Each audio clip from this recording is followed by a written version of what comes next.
Afdhalu dzikri qiraatul Quran. Seutama-utamanya zikir itu adalah membaca Al-Quran. Membaca Al-Quran seperti apa? Membaca Al-Quran yang ketika kita ingin merasa lezat dan nikmat, pertama adalah belajar juga memahami. Misalnya kita 10 ayat baca Al-Qurannya, 10 ayat kita baca terjemahannya. Syukur-syukur sekarang kan ada Al-Quran yang plus ada tafsirnya ya. Ada penjelasannya, ada tafsirnya. Terus kita baca maknanya apa. Itu makin sedikit memahami maknanya, itu kita makin larut kayak dialog dengan Allah kita teh. Tapi masalahnya kadang-kadang kita teh lebih ngejar target. Pokoknya sehari saya harus 1 juz. Nah itu yang bikin kita jenuh. Jadi jangan target seperti itu. Targetnya adalah sehari 1 halaman, sehari saya akan baca maknanya. Terjemahnya kan ada ya. Sekarang ada Al-Quran yang lebih canggih lagi. Itu kalau tidak salah IA gitu ya. Tergantung jenis handphonenya.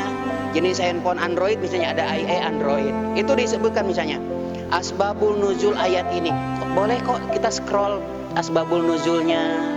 Boleh kok kita nanya apa asbabul nuzul ayat ini. Kan aplikasi itu udah canggih sekarang ya. Nah sehingga kita ketika kita membaca Al-Quran, kayak saya misalnya ketika saya membaca surat Al-Kahfi, itu langsung yang dibayangkan itu adalah kisah 7 pemuda yang tidur sampai 300 tahun, tidak makan, tidak minum, tapi hidup. Oh ya Allah, berarti memang kalau engkau berkehendak, jangankan tidak bekerja, tidak makan, tidak minum saja, kalau Allah berkehendak bisa hidup, kan gitu ya. Kan kita suka punya pikiran begini, kalau kita tidak bekerja nanti gimana, kan gitu ya. Kadang-kadang kita teh melemahkan Allah dalam akidah teh.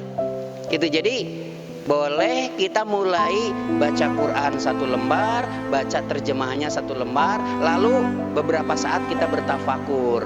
Jadi contoh kayak begini misalnya, teman-teman sedang ada masalah nih, ada masalah yang membuat kita bingung untuk mengambil keputusan. Contoh misalnya, teman-teman sudah ada calon nih, misalnya ada 10. Tapi dari 10 teh, yang 1 nggak datang-datang, cuman chattingan. Yang 2 ganteng tapi dia nganggur. Yang ketiga jelek tapi dia banyak duit. Yang keempat, dia orang tuanya ngedukung, ibunya ngedukung, bapaknya ngedukung, tapi anaknya nggak mauen. Makan pilihannya nggak ada yang sempurna ya. Pokoknya, tapi kita tidak tahu nih mana yang terbaik di antara pilihan itu. Kan sebagai perempuan kita tidak bisa memilih kan? Tapi bisa meminta pilihan sama Allah. Bagaimana caranya? Begini, ambil Al-Qur'annya, bukalah Al-Qur'annya, baca Qur'annya secara acak aja ya, secara acak. Ternyata kita lebih menemukan banyak huruf kho di halaman itu, berarti itu tandanya khair teh bagus. Tapi ternyata dihitung-hitung dari halaman 1 itu, ternyata yang kita temukan teh banyak huruf syarrun, saru itu jelek. Ya Allah, aku mohon petunjuk kepadamu. Jika dia benar jodohku, maka berikanlah petunjuk. Bukalah Al-Quran, bacalah Al-Quran.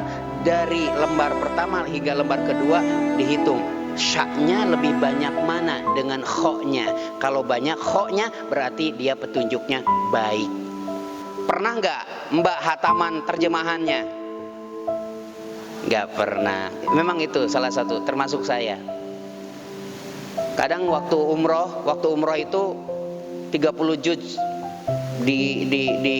ditargetkan. Setiap perjalanan umroh 30 juz saya harus tadarusan, tapi jarang terjemahannya. Nah itu kelemahan kita. Makanya mulailah belajar baca Al-Quran plus terjemahannya. Syukur-syukur ada tafsirnya, ada penjelasan ulamanya.